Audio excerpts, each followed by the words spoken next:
It is Friday, February 16th. This is the regularly scheduled meeting of Lorain County Commissioners, and it happens to fall on one of the 12 sunny days of winter in this area. So let's rise to have the pledge of allegiance.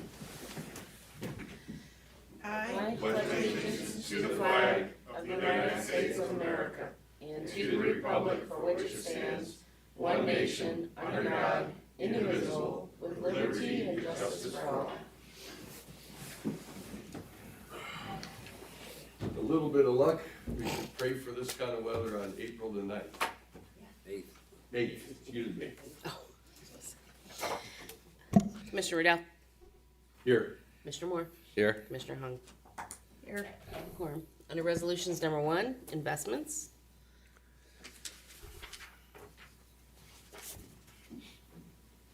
Move to approve. Second. Discussion. Commissioner Moore. Aye. Commissioner Riddell. Aye. Commissioner Hung. Yes. Number 2, appropriations.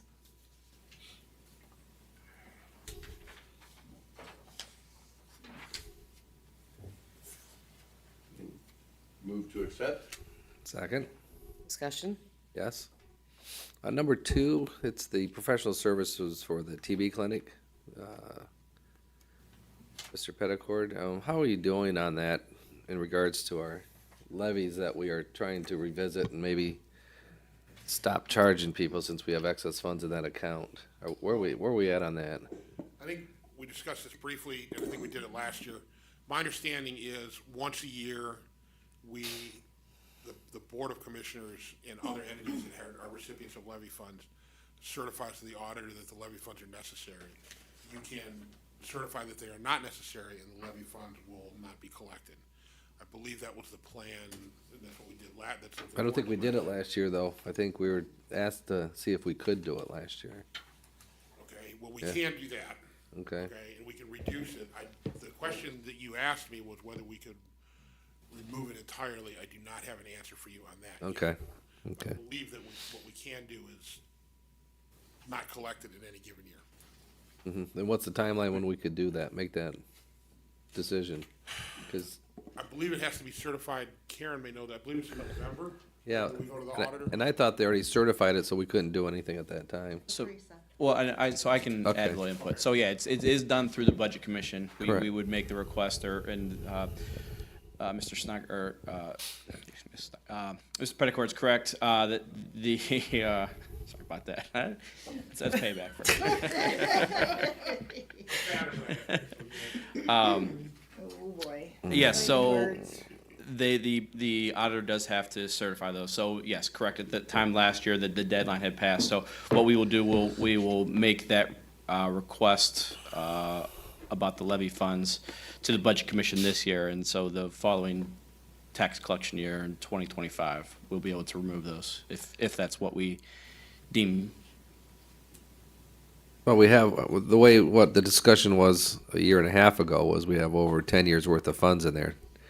And that's why we moved it over to Health Department, and, Right, and if I remember correctly, there was the feeling last year when the health department, the law changed, the health department was able to take care of this, we could move out of the contract status we were in, was that there was sufficient capital available so that if there was an epidemic or if there was a breakout, the health department could cover it. And that generated a conversation about whether we could forego collection of the levy, correct? Casey, is that your recollection? Yes, that's Okay, correct. and if that didn't happen until after the certification of funds, and I misremembered it, I thought it had happened before that. No. But I am correct, it's November around there that's gotta be done, correct? Correct, yes. So, And- yeah, And well, we actually had it on the ballot when we first took office here and had it reduced, and the public did vote to reduce it. And we still have, if we weren't to collect for 10 years, we have 10 years' worth of reserves in there, so why, and we have two choices, either just dissolve it or suspend it until, for every year a commission would have to do this, or would it be the board commission have to do it? and one of the things you asked me to look into that we're looking into is can we dissolve it during the life of the levy? And I don't know the answer to that yet. Okay. I haven't found any good law that tells us that we can just say we don't want it forevermore. Okay. But I know that we can't do it on a year-by-year basis. I know that. I just want to know when to pull that trigger, that's it. Do we do that, or just the the board, the commission, the budget commission? You guys would, Recommend? recommend via resolution, and then we would pass that resolution on to the budget commission. So could you be responsible to make sure that we Yeah. get that time frame? Absolutely, yep. Okay, thanks, Casey. Yep. Thank you, Dan. Is there anything further? Commissioner Riddell? Aye. Commissioner Moore? Aye. Commissioner Hung? Yes. There are no transfers, there are no advances or repayments. Number 5, requisitions. Okay, 5 pages of requisitions. I got 2. 2? Oh, 2 pages, I'm sorry, it's item 5. Yeah. That's why I have glasses, now I just have to use them. Okay, page 1 of 2.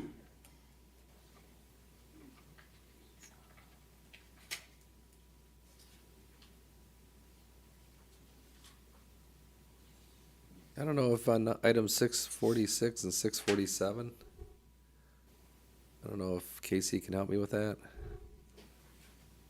Is that a lease or is that? Yeah, but why is it so much for a lease? Is it the? Yeah, that seems. Four of them. There's four. There's on- 4 for 2024s? On 646, Yeah. there's 4 of the Ultimas. Okay. And on 647, there's 2 of the Pacificas. So is that the life of the lease is what they're asking for then? Not the, Well, that would be the first year. I know, that's what I'm looking at. I'm trying to. Well, if it's 4 of them, 25,000, what's that? That's, $2,000? No. That's a good question. That's a lot for 1 year. Well, for 4 vehicles, that's why I'm wondering if it's for the life of the term, or is it Are we for? approving the lease then, and then they'll make the payments towards it? Is that what we're doing, Counselor? I don't know, I haven't seen this. I know we approved, I know my office looked at the lease agreement the same as we did for the sheriff, but I don't know, it's the first time I've seen the requisite, I don't see the requisition, so. Yeah, we can, I mean, if you would prefer, we can, I don't know if this is, that we have to, there's any urgency around this, so I think if we want to pull these to get some further clarification, we can pull these 2 off. I think there's enough questions to do that. So, 646 and 647. So let's move on to page 2 then.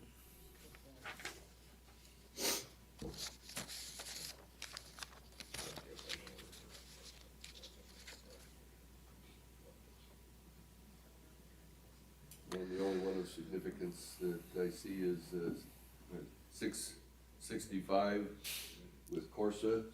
And for those that are here, that's our, we have our liability insurance through Corsa.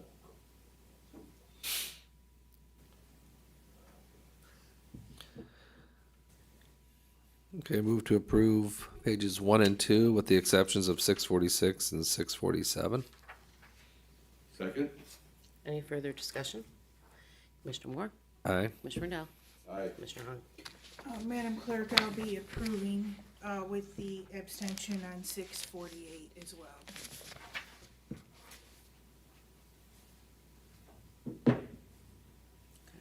Number 6, travel. Move to approve. Second? Discussion. Commissioner Moore? Aye. Commissioner Riddell? Aye. Commissioner Hung? Yes. Number 7, bills. New ones. And everybody can see these from their seat now. Page 2.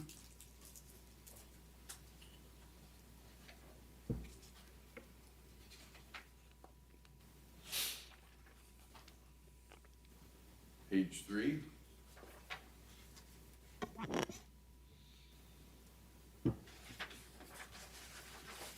Page 4.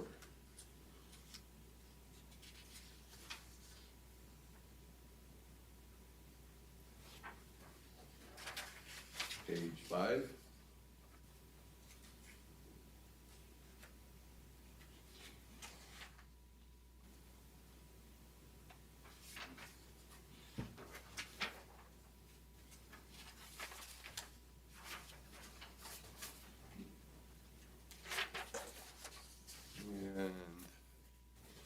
page 6. Eight. There should be 4 of these pages. Gas mileage reimbursement, and that's not the one I have, but page 7. There it is.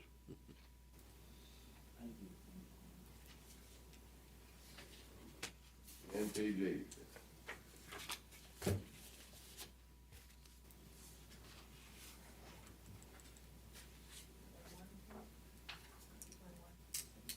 Eight total. I think he's one behind, I think maybe. Yeah, Victor's one behind. Yeah, mine are out of order, so you'll have to, excuse me. What do you have left, Victor? There There you we go. go. Yeah.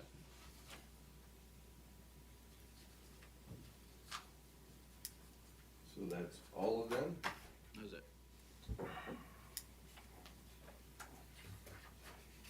Move to accept. Second. Discussion? Discussion. Casey, is there a reason that those other pages are in a different format? So those ones are coming from JFS. Those are the way I understand it, those are recaps for like a month's worth of gas reimbursements. The reason why those are in a different format, it's been an ongoing, I don't want to say struggle, but it's been an ongoing conversation why those are submitted that way. It's something that we're working in collaboration with the auditor's office and JFS as well. So I don't have a good answer why they need to be submitted that way. Because they're back to the same small print.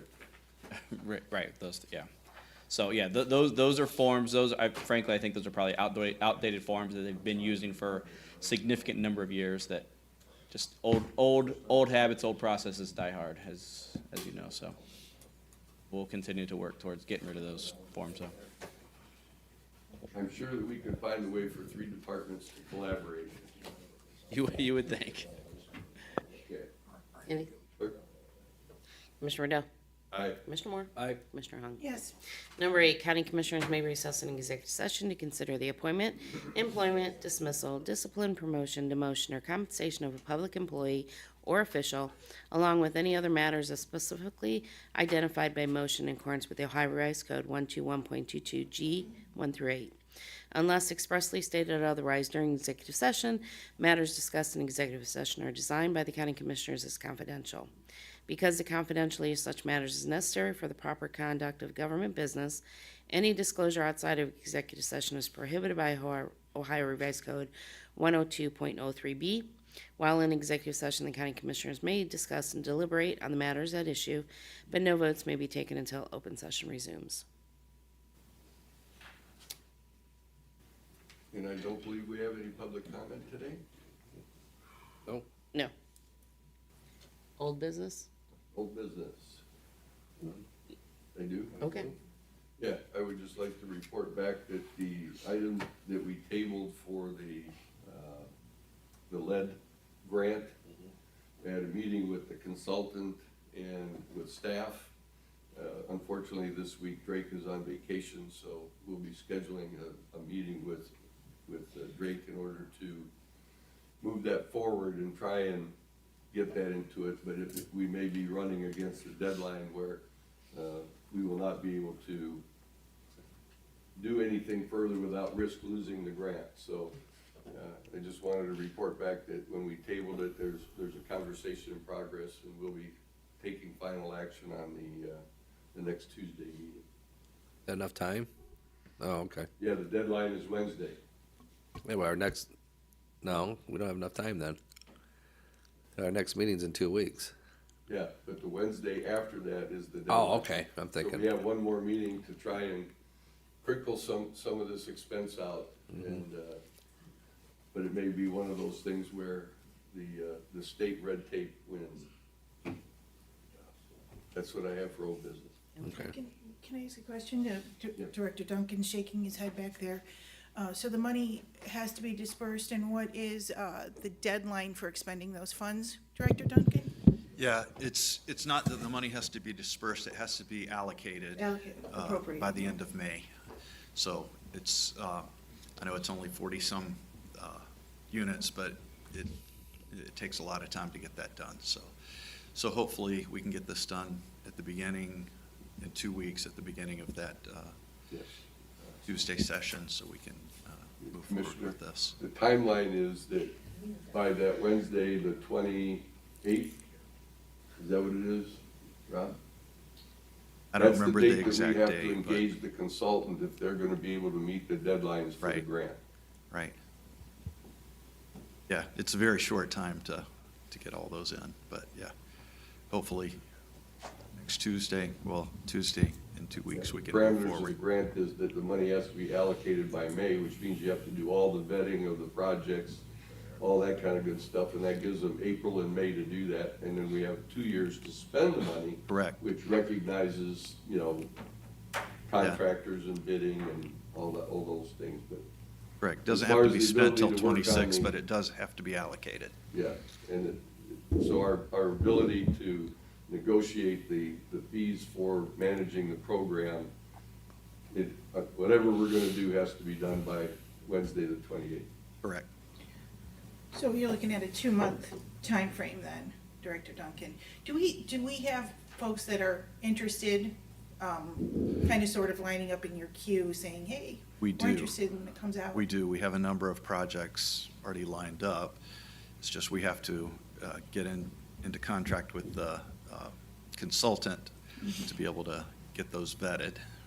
Well, that's good, at least, you're prepared with folks that We're are trying. interested. Anything further? Okay. Board business number 9, approve and waive the reading of the County Commissioners meeting minutes of February 13th of 2024. So moved. Second. Discussion. Mr. Riddell. Aye. Mr. Moore. Aye. Commissioner Hung. Yes, Number 10, authorize the appointed Lorain County Administrator to impose discipline on employees of the Lorain County Board of Commissioners up to and including a 3-day suspension in accordance with Ohio Revised Code 305.30I. So moved. Second. Discussion. Mr. Riddell. Aye. Mr. Moore. Aye. Commissioner Hung. yes, 11, adjust the salaries of Overland Municipal Court employees effective retroactive to December 17th of 2023. Joseph Davidson bailiff, $786.25 will be the new biweekly rate and will receive a lump sum of $101.58 effective retroactive to December 17, 2023. Sandra Cohart, clerk of court, $1,246.26 is a new biweekly rate and will receive a lump sum of $160.98 retroactive effective December 17, 2023. So moved. Second. Discussion. Mr. Moore. Aye. Commissioner Riddell. Aye. Commissioner Hung. yes, Number 12, enter in a stop-loss contract with Medical Mutual of Ohio effective retroactive to January 1st of 2024 through December 31st of 2024, and this will be paid from the Healthcare Administration account. So moved. Second. Discussion. Mr. Armbruster, would you like to address what that is? From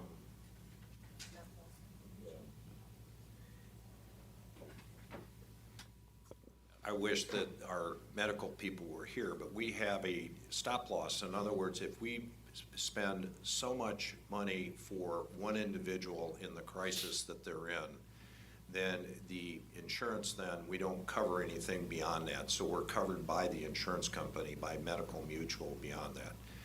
I'm not sure if that's ever happened, maybe once or twice. I think it's happened once, 3 or 4 or 5 years ago. And it's high, it's a level that we cover it to that point, and then beyond that point, the stop loss, it's picked up by the insurance company. That's something that's negotiated within the contract itself, and something that we'll be taking a look at as we go out to ask for other people to bid on our services, our medical services this year. Very good.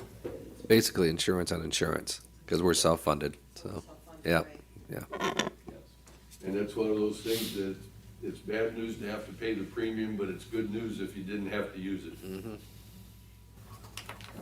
Well, what happens if you use the stop loss and it's consistent, you know that it's gonna go up the next year, Yeah. because they're not gonna wanna pay that additional money on their own.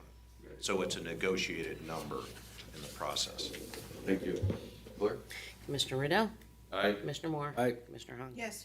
Under sanitary engineer, 13, adjust the special assessment on the 2023 certified delinquent sanitary sewer account previously certified to the county auditor for collection in 2024. This is on parcel 10-00004-132033, which was charged the OMR fees to special assessment 19,292 in the amount of $354.53. The water maintenance fee to special assessment 19,293 in the amount of $174.84. Both fees were also assessed the required 2% fee by the county auditor. Parcel 10-00004-132034 should have been charged the OMR fees to special assessment 19,298 in the amount of $354.53.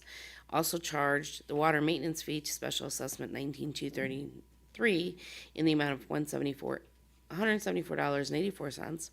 Both fees assessed the required 2% fee on the Lorain County Auditor.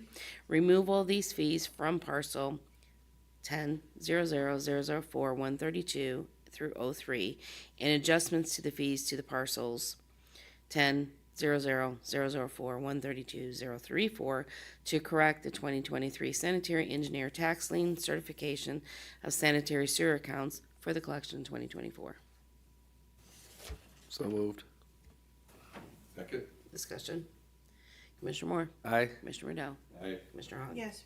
Under the engineer, 14, enter in consulting services agreement with Raffner A. Limited, Inc. in the amount of $40,000 to finalize the survey of the Pile South Amherst Road resurfacing project. Also further assist with surveying, testing associated with road, bridge, and ditch projects, and this will be paid from the professional services account. So moved. Second. Discussion. Commissioner Moore? Aye. Commissioner Riddell? Aye. Commissioner Hogg? Yes. 15, award and enter in a contract with R&I Construction, Tiffin, Ohio, in the amount of $890,603 for the Peck Wadsworth Road Bridge 0783 replacement project in Lorain County. 4 bids were opened on February 7th, this being the most responsive, complying with specifications.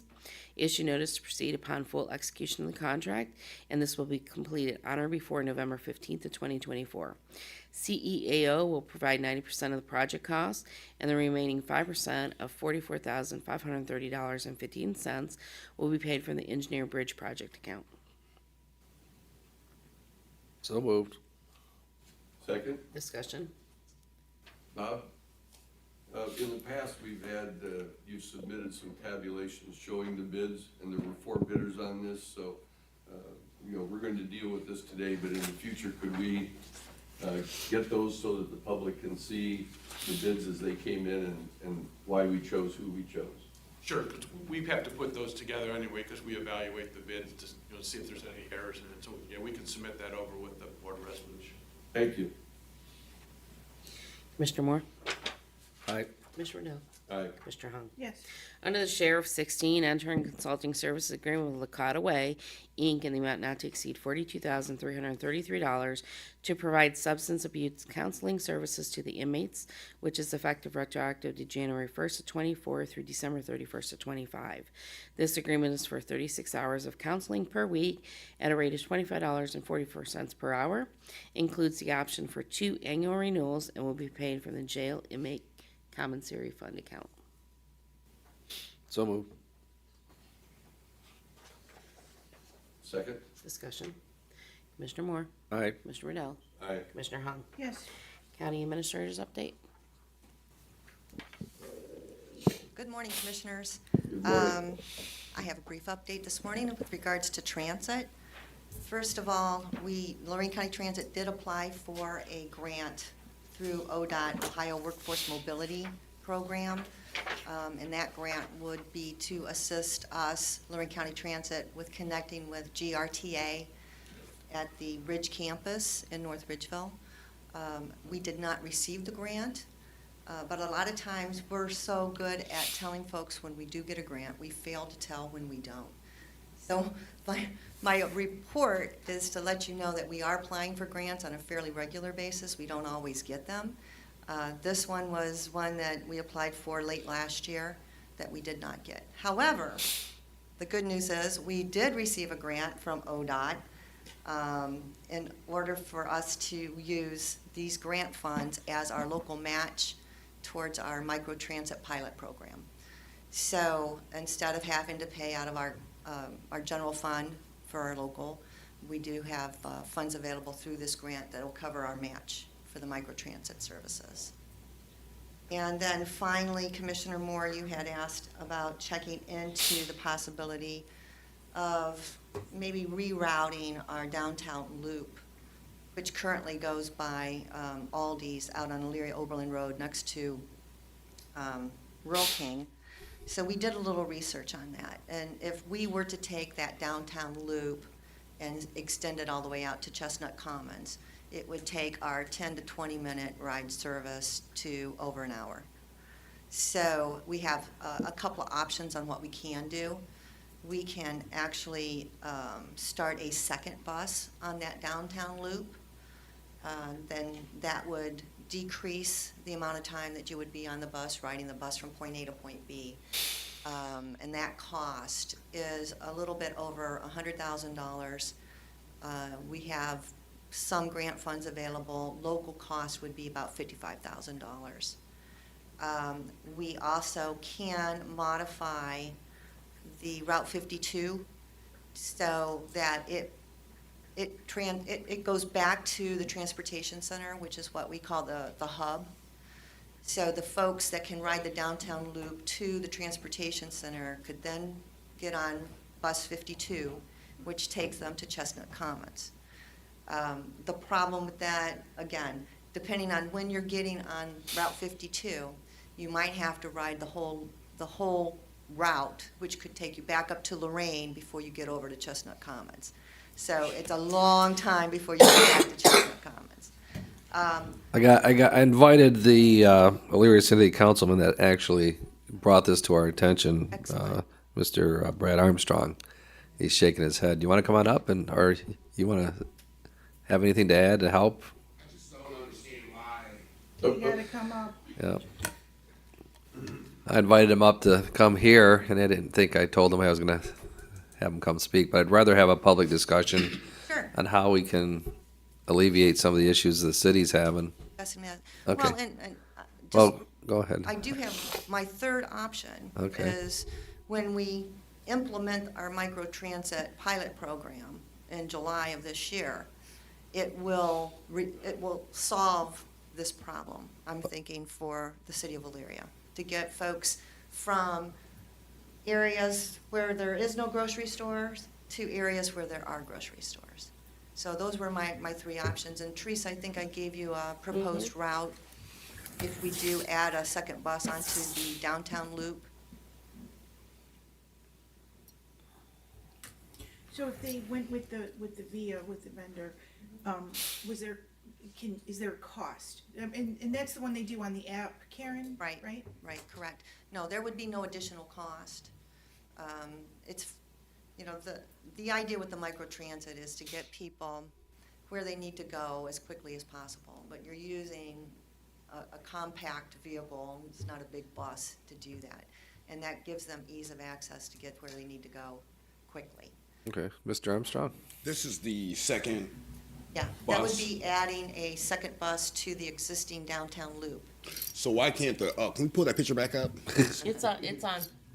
So why can't the first loop, because the first loop goes right on East River. Why can't it go, it goes left, why can't it go right? Because it goes through. Of course, it can go anywhere that we. No, but that's the free loop route. It goes up Fuller Road, it turns left at East River, then it goes down University to go back to the bus terminal or with the dispatch. Why can't it just On go? Abbey Road. Yeah, why can't it just go right? It's like a 5-minute fix right there. We'll take a look at it for you. So nothing's written in stone. Okay, I've had 2 days. to I try to put understand. something together. I understand. And I think we've come up with some pretty good options here. Okay. But at the end of the day, it's all about making that service available to people in a timely manner. So anytime we add any kind of stops or miles to that route, it's going to extend the amount of time people are on the bus. So just be patient with us, just know But you that haven't we're, looked into yeah, that we're turn looking. it right instead of left. Yeah, they may have. Okay. So they have a software that they use that's going to come up with the most efficient, time-efficient route that we can find. So again, I've had 2 days. We've come up with 3 options. I think that's a pretty good thing.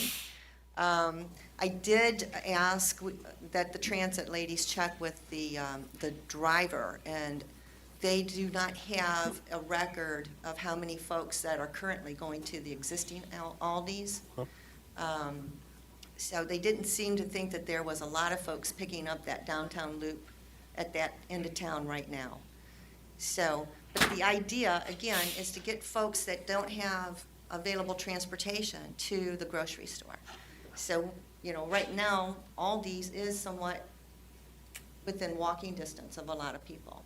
Well, it was. It- It's no longer there. Yeah. Did they close it? Yeah, Because it's I know closed. last weekend it was No, still it's open. closed. It's over by Walmart now. Yeah, so that's what we're trying to do, basically get the folks that were currently walking to the Aldi's and actually they would have options, not only Aldi's, but also Walmart at Well- Chestnut Commons. So my thing about, that's the 52, correct? Yes. Sorry? The 52 that goes to the Walmart area? Yes, currently. Well, it doesn't go to the Walmart. It stops at the Burger King, correct? It stops in Chestnut Commons, so it And then- doesn't take them all the way to Walmart. So they would have to walk from there, and then don't they have to call to get picked back up? No, the bus Route 52 it takes a long time for that loop to go from Elyria to Lorain and back. I So understand that's that. what the issue is. So the bus is constantly moving, and it will get back to you. It will never, you know, leave you there, but it just takes a long time. But- It's the timing thing that's the problem, I think. Isn't that stop a request? You have to request that, correct? Possibly. I don't know the answer to that. That's, from what I understand, you have to request to go to the Chestnut Commons area. Comments? And The if you way don't they request it, explained it'll just keep on rolling. Well, the way they explained it to me is that if they have people on the bus that are going there, that's the route they take and they'll stop. By request. On the There- bus, yeah, Yeah. no request. Okay. But if you could, I introduced you two before the meeting, and if you guys could, instead of, maybe the two of you could communicate, and that way you get your answers quicker. Yeah. And behind the scenes, we can probably design something that his ward and Elyria could benefit from, Sure. instead of coming to our meetings, Sounds like we need to engage the transit people in it though, because they have the detail Right, Yeah. right. to Well, match and the transit folks Mr. are, Armstrong's detail. Yeah. yeah, the transit folks are engaged. So our contractor, which is TransDev, and also, Okay, showing each other memes. yeah. So it was a request, however, the route is going in every run. Okay. So there has been a change. Okay. So it's not just a request, they are Anymore. going in every run. Good deal. Okay. At least we got that answer. It's great the way phones work. Technology, yeah. Tiffany yeah. or Pam watching the meeting? Yeah.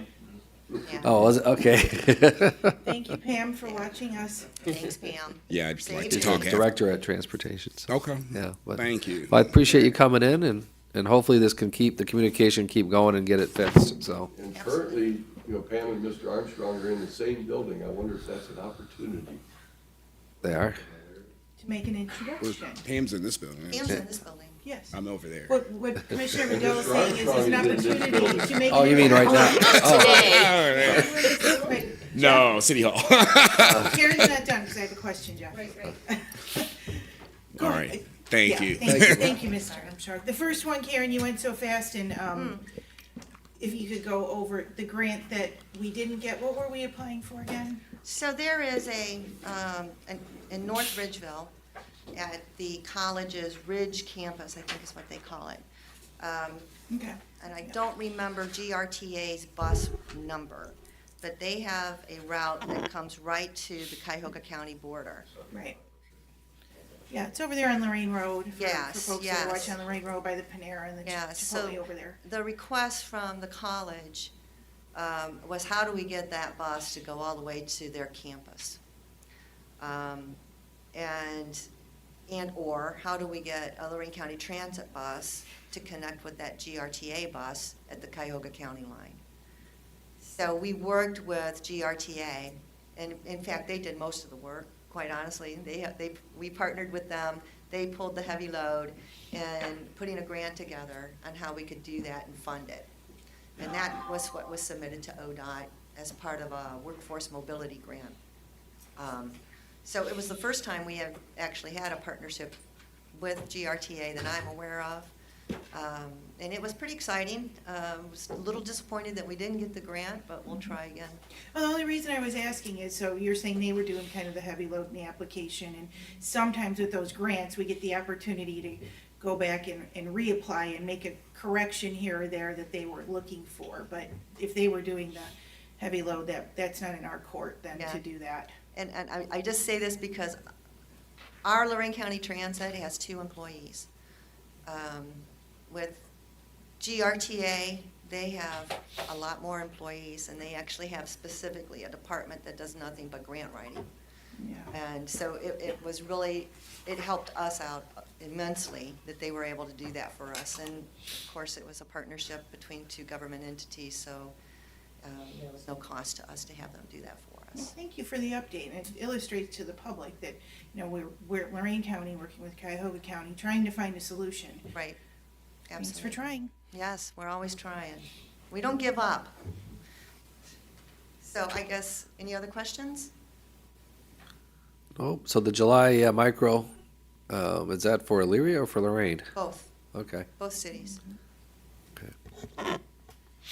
So, and then finally, on my report, we did have public comment on Tuesday evening with regards to the Haven Center project and prevailing wage.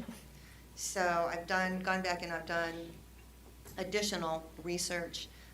We've received certified payroll reports. Those have all been checked. We've reached out to at least one of the contractors with regards to a missing payroll. We also have, and we have had on file, the prevailing wage notification to the employees for these contractors. There were 2 forms missing, so we've made a request for that. There's a couple of other minor paperwork issues that we're trying to resolve in order for the prevailing wage coordinator to approve the payment release to the contractor. The project is at the beginning stages. We're not close to any, worrying about paying somebody before the project's complete or anything like that. So it's a process that we're going through. We haven't missed any deadlines or anything like that. So I just wanted to report back that all looks fine to me. Very good. In other words, question asked and answered with the exception of some clerical cleanup Right, that needs to be done. exactly. And that's pretty typical. I mean, it's, the paperwork is, there's a lot of it, and it's easy to miss one thing, or maybe there's a couple employees that they didn't submit a notification on. But that's quickly resolved just by asking. Oh, I mean, basically what's happening is if there's Amish guys on the property, they might be paying them a different way, do you think? No. Here's the thing. Well, the Amish aren't watching on Prevailing TV, wage so. has to do with how much a tradesman gets paid. Right, It doesn't have anything to do with whether they are union or non-union or Amish. It okay. has to do with how much they get paid. The law wants to make sure that they get paid a livable wage. That's what it's all about. So if you're a contractor, no matter what contractor it is, your job is to notify the wage coordinator. There's a paperwork you have to fill out. You have to submit a certified payroll report, and that report tells me how much that tradesperson is getting paid by hour, what benefits the company is providing. If the company's not providing benefits, then they have to pay the cost of those benefits in cash, which it sounds confusing, but it's really not. It's just math, and I know I can do math usually. But at the end of the day, that is the basic reason why prevailing wage exists. It's to make sure that everybody gets paid a livable rate, and that when you're working on a government job, there's no way that a contractor can pay a bricklayer less than what the state or federal government says is the current prevailing wage for a bricklayer in Lorain County. So it provides an even playing field. whether you're union, non-union, it doesn't matter. Does that help, sorta? I think you finally got to the crux of prevailing rate. It's to make sure that people don't win or lose jobs based Based on on- what the wages that they're paying the individual workers. Yes, They win or lose the job based on their bid and their productivity. So by leveling the playing field, then we don't have to worry about unfair competition due Correct. to unfair wages. yeah. Thank you for helping me out on that. I could talk about prevailing wage for a long time. But I could tell you guys that we're kind of glazing over. I only have 50 years of dealing with prevailing rate, I get you. Okay. So and that concludes my update, my report today. Thank you for delving into that so promptly. I'd like to go back to transportation. I mean, it's something that this administration, Karen and I and the group, our team, has really struggled with from the standpoint is I hate to see the buses driving around with no one on them. We need to fill them up, and that's our objective. It always has been my objective, I know in Karen's place, and certainly your county commissioners. We don't want to drive buses around that are empty. We want to provide the services necessary to get them to the right place and back to where they started in as quickly as a time than they can. And when Aldi's moved and this request came, certainly makes a lot of sense that we move that. But you got to realize also that Lorain is out there that people go to. So it becomes complicated, and I know Karen's working very hard with Pam and the group to, and it probably isn't a day that I don't come in and says, well, I saw a bus and there's nobody on it. We need to figure out how we can get people on those buses. Yeah, but I don't see Rural King as a necessity more as a grocery store. I agree with that. And I go right back to what I've been saying for over a year. It's like, you can't have 2-hour waits. We got to get this system down to 20 minutes, you know? And it's more than just Aldi. If you get to Chestnut Commons, you got Walmart that's got a grocery store. You've got a lot of stores out there that people go to other than just Aldi. No, it's, the hospitals, I mean, Sure. I get it. I know we're in the process of changing. I know Lorain kind of took the lead on it, and now Illyria's coming in, and I think if we can have a very efficient transportation system where you have 20-minute waits, I think that people are going to use it. But And- they're not using it on 2-hour waits, And I'm so. certain that the Pam and Karen and Brad and you all, will get this worked out so we can get more people on the bus and give it better service. There's no question about it. So to continue my report, last Tuesday, we did have an agreement with Elyria. It was reported in the newspaper, it was headlines. And unfortunately for us in the administration and 911 Center and the Elyria Fire Department, the goalpost has moved. We're going to have to work through some issues, not necessarily with the agreement, but with the way that they want it instituted, which no one anticipated in any way whatsoever. And outside sources are actually hampering our efforts to, they want a software change, and then they're going to have another software change, and then another software change. There was no game plan, quite honestly, that we can see internally and at the 911 Center, and maybe even at the Elyria Fire Department. So we're going to have to, if we were to do it immediately, we'd change 15 consoles to accomplish what a month from now, we're going to have to change another 15 consoles. What possibly will mean another software changes to 15 consoles a month down the road. And we're internally, 911 Center, Dan Gross, myself, Karen, all of us are not in work, going to work with the city of Elyria through this process, but it's going to take some time because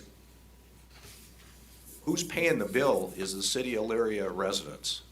And unfortunately, I don't know whether we can stay within the confines of the $25,000 that they've allocated to go through this process. Because at this point, I do not see an end game. I don't see the end. I don't see where the goalpost is. Because every day or in the process and emails back and forth that we get, the goalpost continues to change, and it goes from 110 yards to 120 to 130 to 140. We have to have an end game, and we're going to work through that. We are, for your purposes, and our purposes, working with the city of Elyria to get this communication between their radios and our system appropriately put together and make it work. We also have to have the ability to be able to train our dispatchers because of the requests that are coming in. They want to use one channel for this and a backup channel for another, which is a TAC channel, which is totally, and it makes it very difficult for a 911 dispatcher to be able to communicate and understand that language.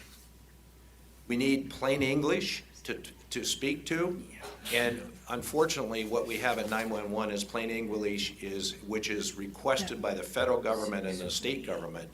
Locally, we don't speak plain English in 911 because each community has different numbers or different ways to dispatch, and our dispatchers have to learn that. So we're working through those issues as quickly as we can.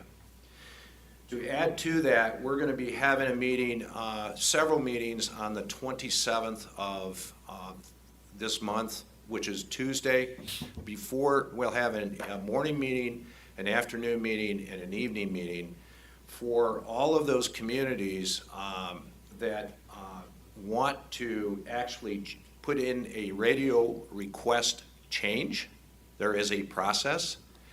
The process does not come from the fire chief. The process will come from the township trustees or from the fire districts. In that process, it will be signed off by the trustees or the person to sign off that with their legal counsel signing off on it. All of the cost of changing that will be borne by those those townships through the process, the same thing that Elyria is out there. So we've got several documents. There's a change request packet, there's a change request application, and there's a Lorain Cooperative 911 agreement that will be presented at this meeting on the 27th. All the township trustees will be invited, including the fire districts, as well as the mayors and managers within Lorain County, to 3 different sessions. We're hopeful that we get everyone to come to that meeting, to those meetings during the 3 times in a day. If they are not, we will certainly take our efforts and we will go and meet with them individually or set up a time where they could actually meet with us, because this is extremely important for all of us for emergency services. We want to do it one way. There will be standard operating procedures as to how we're going to get there. And recognize as we move forward, when next gen 911 comes into place, which is probably 2025, it's all for naught, because we have to then follow all the next gen rules.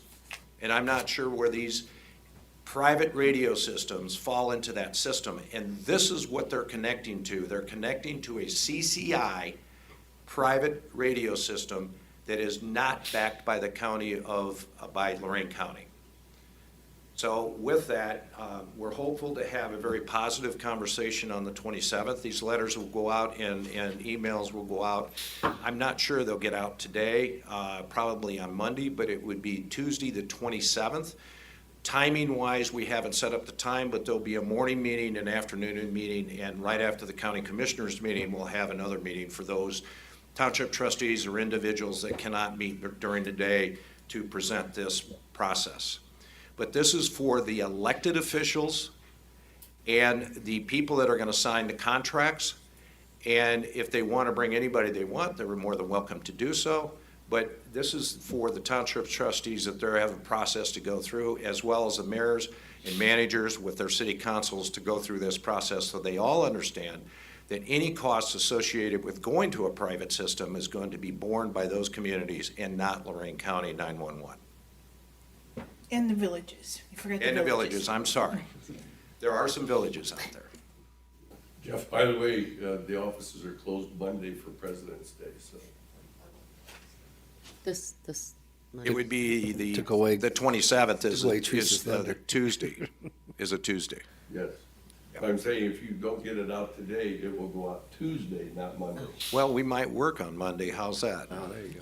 Without any comp time or anything else, I think my phone was ringing this morning at 5:30 in the morning, so can I charge you for that too? No, that's not happening. Karen and Casey have no comment. I saw Karen just look down when you said that. Jeff, We're not taking I would computer help. I would like to see language that strongly encourages them to attend one of the 3 meetings. I know you're trying to say if you can't make any of the 3, that we'll come to you. But I think there's great value in everybody hearing the same message, the same way, at the same time. And we're doing our best to disseminate inaccurate information circulating. And so, on that basis, I would hope that everybody could have either themselves or their very trusted representative at one of the 3 sessions. Well, and that is true because they're going to have to pass this through their process. Their legal process. And in Larry's case, not only I think the safety service director signed as well as the legal counsel. Is that how it worked, or? Well, first of all, I don't represent the villages or the cities, so it's on them to determine what the appropriate legal response is. In the agreement with Elyria, both their assistant law director and myself signed off on it as to form. I don't, off the top of my head, know whether the mayor or the safety services director signed it, but yeah, you're right. Usually the lawyer's going to sign off that it's capable to be signed, same way as I do for you. So that we're all clear, this is going to get very complicated with the townships, because my office and me represent both the townships and this board. So if there are issues that need to be addressed legally with the townships, there's going to be an issue here, right, as to what we can and cannot do. If it's cooperative, I can help both sides, but if it gets to be an issue, we're going to have to deal with that in a different way. So. And we could have that conversation. There is a process to relieve you of the conflict of interest if we think we're going to have an amicable negotiation. There is, correct. There is. If it's not an amicable negotiation, there really isn't in this Right. context. But we'll burn that bridge when we get to it, as they say. So. Cross the bridge. And I would like to say that He said that on purpose. He said that, he's being sarcastic. I am, as always, optimistic about every part of my job. and so am I. I just want you to, everybody's going to say, well, this isn't how the county operated for the last 40 or 50 or 60 or 70 years. Unfortunately, you are absolutely correct. We're trying to dot the i's and cross the t's. It was brought to our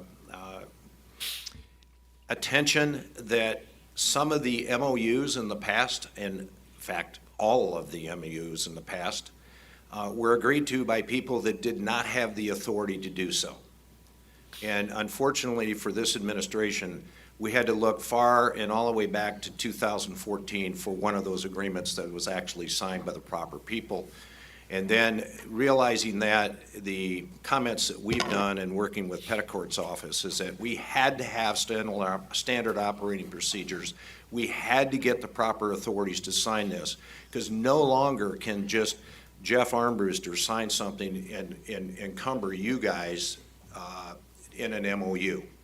That's not the case. It has to go through the proper channels, and yes, it changed the landscape of how we operate, but that's how we're going to operate, and painfully so. We need to do it correctly, and that's how we're doing it right now and in the future. That completes my report. Okay, I have nothing. Board correspondence. I move to waive the reading of the board correspondence. Second? Any discussion? Commissioner Riddell. Aye. Commissioner Moore. Aye. Commissioner Hung. Yes. Didn't you have a closure on Monday? Oh, maybe you didn't. Oh, Maybe it I wasn't mean- on there. I know, she said It's on the 4th page that we will be closed Monday, February 19th Yeah, I'm sorry. for Columbus President's Day. For President's Day. Yeah. New business? There it is. None? None.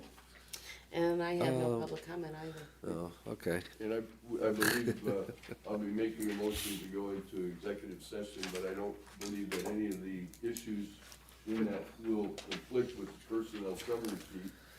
So in the interest of efficiency and letting our staff get back to work, I believe we should put the personnel summary sheet up there and deal with that, and then we will go into executive session and it won't be necessary for everybody to wait for the meeting. Yeah, well, you guys went too fast. I had new business, but that's okay. Oh, Well, we'll go back up. let's back up then. Yeah, no, I just wanted to talk about what happened last night here in Elyria in regards to the commissioners voted to loan the Port Authority $13.9 million. And we had a public meeting last night in regards to the Port Authority and the two developers that have been approved for moving forward to develop it.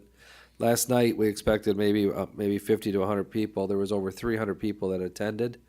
That food court, there's only one restaurant there. That guy got lucky. I mean, they were lining up to eat, but we ran out of chairs. So think about that. The Elyria food court didn't have enough chairs for the crowd to participate in. The meeting only lasted about 23 minutes, but the actual event went on another 90 minutes after that. And so it was very well received from the community. People were very engaged on their future of the small, and I was just excited to see how much participation came out. So it looks like, I don't know what the time frame is. I don't know what the board's going to be doing, but next Wednesday night is the next public discussions on what the other alternative was. So in case you guys want to show up, that's something, or the public would like to show up. It's kind of exciting times for Elyria, for after 20 years of a blighted mall that's moving forward. So that was it. Just want to give you guys an update that I'm glad we did not issue a grant for that mall. I'm glad we lent it, because we invested in ourselves, and we're going to be getting that money back, and that's what I like about it. So we can reinvest it in other areas in this county, such as sanitary and other issues that we need to deal with. So that was what I was going to tell. So I had notes and everything, and you guys moved too fast on me. So. Sorry. No, that was not your fault. These guys want to hurry up and Do get you out have of a here. time for next Wednesday? 6 o'clock. Get there early. I pulled in at 5:35, and there was already about 40 people there. So.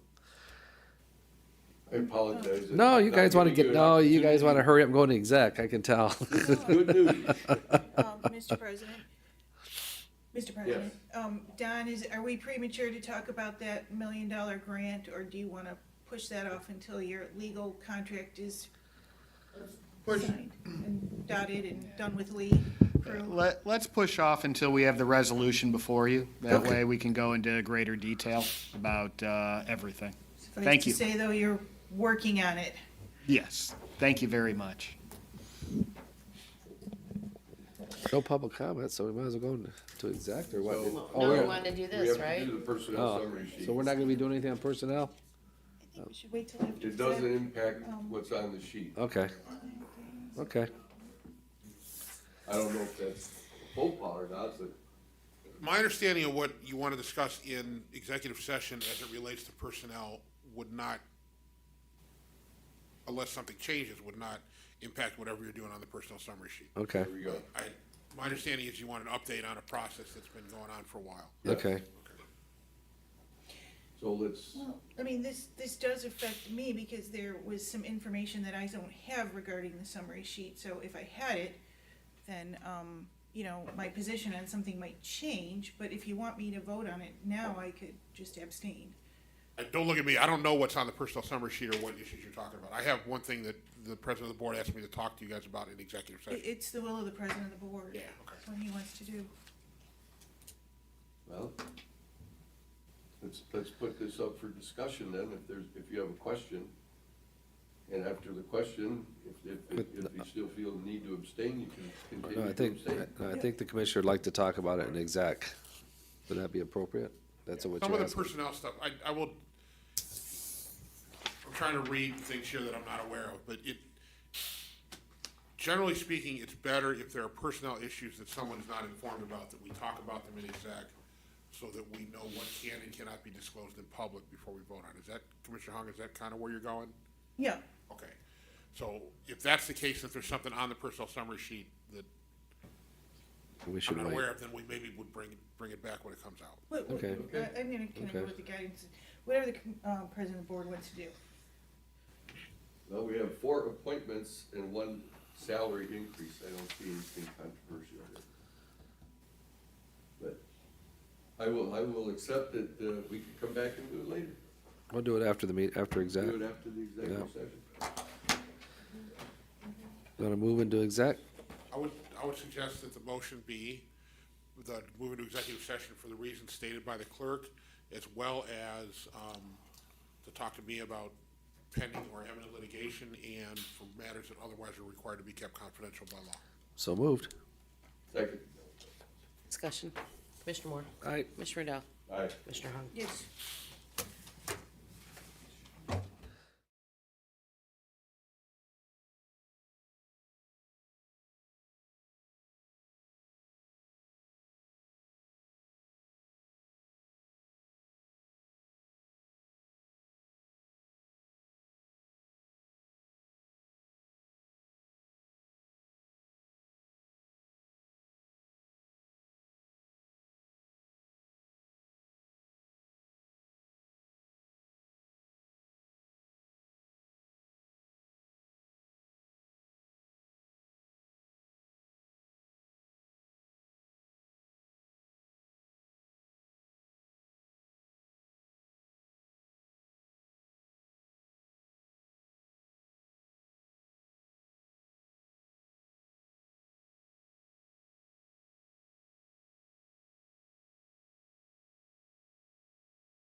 Commissioners, have reconvened from executive session?